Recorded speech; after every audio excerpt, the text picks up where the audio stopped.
Adani enterprises ने अपने QIP को 10,000 करोड़ से बढ़ाकर 15,000 करोड़ कर दिया है। लेकिन साथ ही मुझे अदानी एंटरप्राइजेस के डेली चार्ट में 1900 के आसपास एक बड़ा गैप भी दिखाई दे रहा है। तो क्या अदानी एंटरप्राइजेस नए हाई बनाएगी या फिर आने वाले टाइम में 1900 के गैप को चेस करेगी? चलिए आज के इस वीडियो में इसी बात को समझते हैं।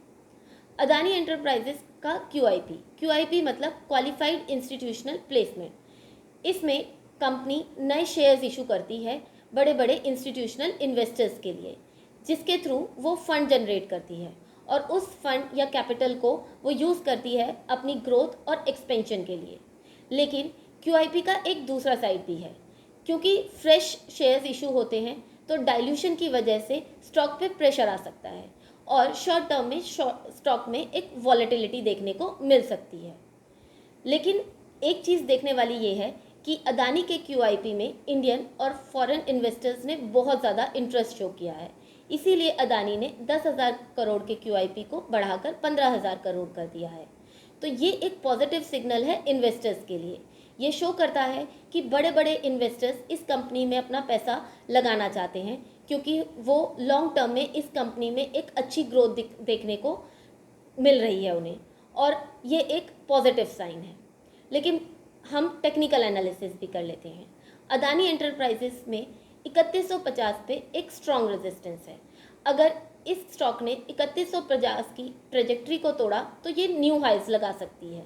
लेकिन अगर ये नीचे गया तो 3000 के आसपास एक क्यूआईपी सपोर्ट मिल रहा है इसे। अब गैप की बात करते हैं। गैप 3 तरीके के होते हैं: common gap, run away gap और ब्रेक अवे गैप।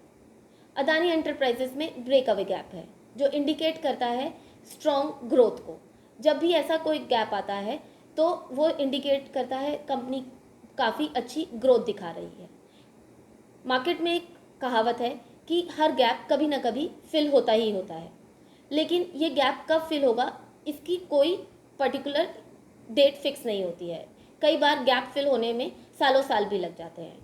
तो क्या अदानी अभी ये 1900 का गैप फिल करेगा? उसके लिए इन्वेस्टर्स को कुछ बातों पे नज़र रखनी चाहिए। पहला, इस क्यूआईपी के पैसे को अदानी कहाँ पे यूज़ कर रहा है। अगर ये पैसा कंपनी की डेवलपमेंट और फंडामेंटली स्ट्रॉन्ग एक्सपेंशन पे लगाया जाता है तो ये इन्वेस्टर्स के लिए एक पॉजिटिव सिग्नल है और ये इंडिकेट करेगा कि स्टॉक ऊपर जा सकता है। दूसरी चीज़ हमें जो ध्यान रखनी चाहिए कि क्या कंपनी का कोई भी फंडामेंटल या अर्निंग नेगेटिव न्यूज़ तो नहीं आ रही, क्योंकि वो गैप फिल करने के लिए कंपनी लोअर लोज तभी बनाएगी जब कोई स्ट्रॉन्ग बैड न्यूज़ आए। तो वो bad news related to fundamental earnings हो सकती हैं या कोई ग्लोबल बहुत ही स्ट्रॉन्ग कंपनी का नेगेटिव पॉइंट हो सकता है। तो हाँ, एज एन इन्वेस्टर आप इन दोनों बातों पे ध्यान रखिए। जिनकी न्यूज़ ज़्यादा आएगी कंपनी की या स्टॉक की डायरेक्शन उसी तरफ दिखाई देगी। आई होप ये वीडियो आपको आगे वाले टाइम पे अदानी एंटरप्राइजेस में अपने डिसीजंस लेने में हेल्प करेगी। Thanks for watching.